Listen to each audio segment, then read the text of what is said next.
as well as many other cultures.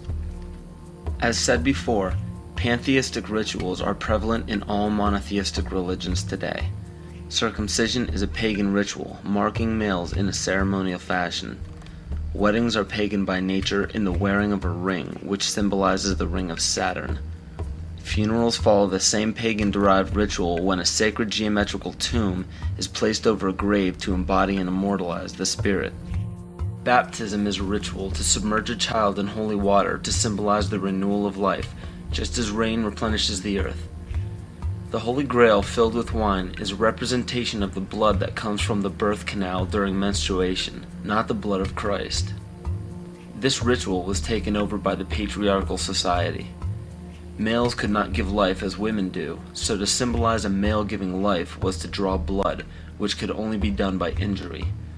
In ancient Egypt, the goddess Isis was the personification of wisdom. Pharaoh Akhenaten changed the worship to himself as he proclaimed himself Amun-Re, the sun god. The word Amen at the end of a prayer spawned from the praise given to Amun-Re. From there, the Hebrews left Egypt and traveled north into the Middle East, where they encountered the Canaanites, who worshipped the god of Saturn, El.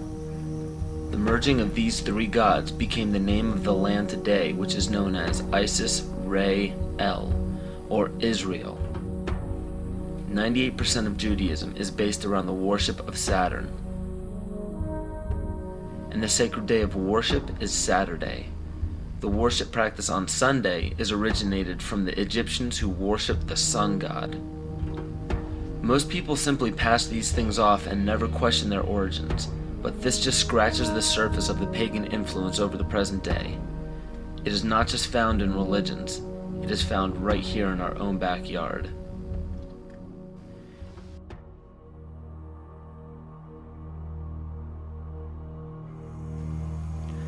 On January 22, 1783, Congress ratified a contract stating that all bills of credit emitted, monies borrowed, and debts contracted by or under the authority of Congress before the assembling of the United States in pursuance of the present Confederation shall be deemed and considered a charge against the United States for payment and satisfaction whereof the United States and the public faith are hereby solemnly pledged.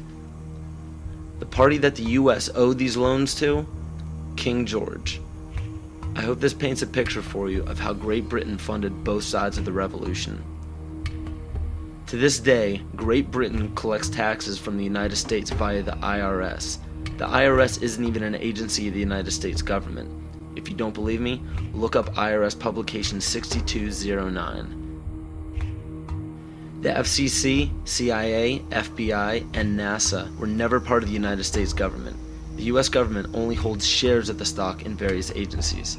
Social security numbers are also issued by the UN through the IMF.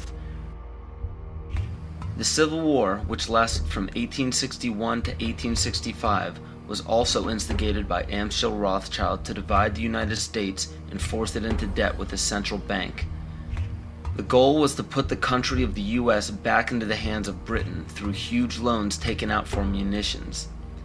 To do this, it was crucial to put a controversial issue in limbo such as slavery.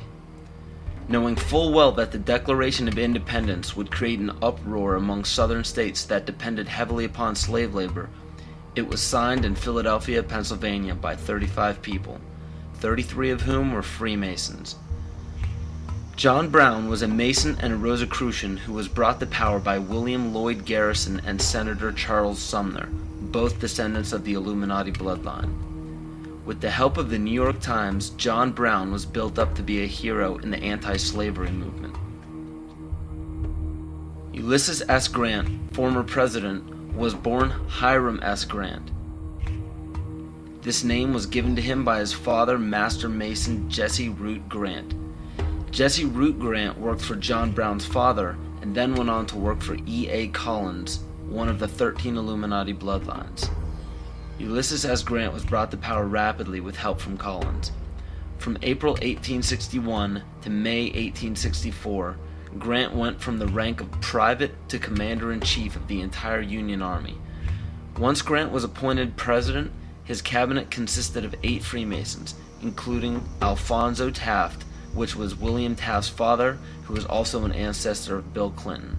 Jonas Mills Bundy was one of the 13 Illuminati bloodlines, who was also the presidential advisor to Grant as well as the next two presidents. And cabinet member Columbus Delano was Franklin Delano Roosevelt's grandfather. In November 21, 1933, President Franklin Roosevelt wrote, "The real truth of the matter is, as you and I know, that a financial element in the large centers has owned the government ever since the days of Andrew Jackson." Abraham Lincoln's father was A.A. Springs, who was part of the Rothschild dynasty.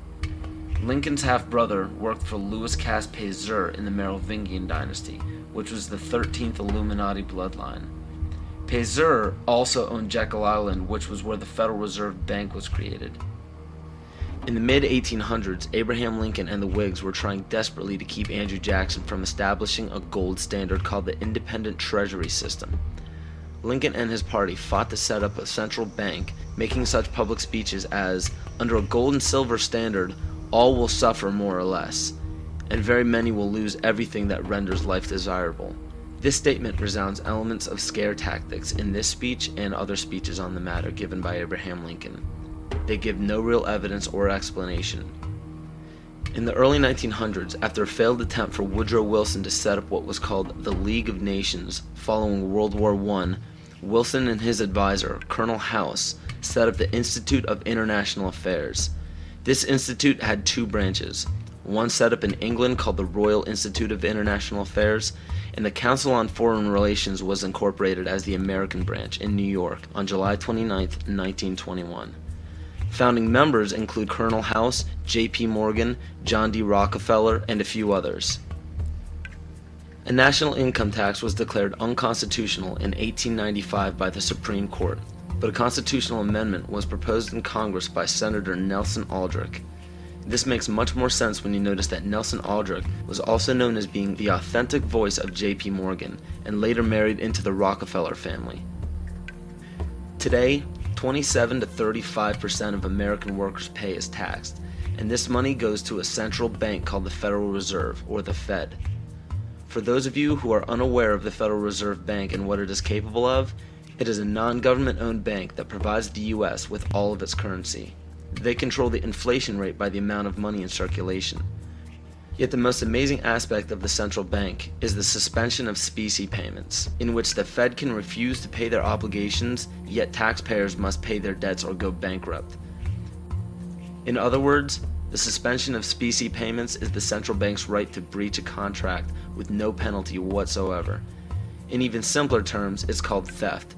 How is it that the Fed is allowed to breach any contract they wish without penalty from the government? The answer is simple. The Federal Reserve Bank has power over the government instead of under it. Carroll Quigley, Bill Clinton's mentor while at Georgetown University, wrote of central banks, "They want nothing less than to create a world system of financial control in private hands, able to dominate the political system of each country and the economy of the world as a whole, controlled in a feudalist fashion by the central banks of the world acting in concert, by secret agreements arrived at in frequent private meetings and conferences." It is important to note that nearly all of the founders of the Federal Reserve Bank were involved in the conception of the Council on Foreign Relations. Since 1934, when the Fed was established, almost every United States Secretary of State, all Secretaries of War or Defense since Henry L. Stimson, almost every head of CIA since Allen Dulles, nearly all presidential candidates, Dwight D. Eisenhower, JFK, Richard Nixon, and Bill Clinton were members of the CFR. George Bush Sr. was actually the CFR director from 1977 to 1979. Understand that all of these high-ranking government positions were lobbied into place by the organization set up by the international banking cartel.